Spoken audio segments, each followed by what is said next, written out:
Hey guys, welcome to Tutorial Guru. Today we'll be learning how to set time on TradingView app, and now let's dive right in. Now to set the time on your TradingView app, first open up your TradingView app on your phone. And after opening your TradingView app, guys, on this interface at the bottom left corner of the screen, you can see the chart button available for us.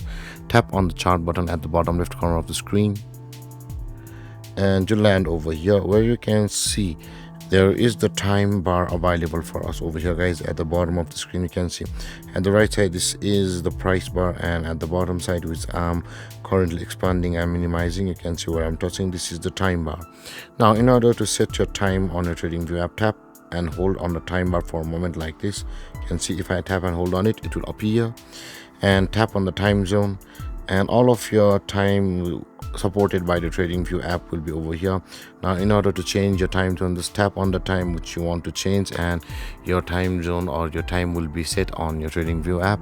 And with that being said, guys, this is how to set time on TradingView app. And if you have any confusions or questions regarding the topic, feel free to comment in the comment section below, and don't forget to like, subscribe and hit that bell icon for more videos. Thank you for watching, guys. Peace.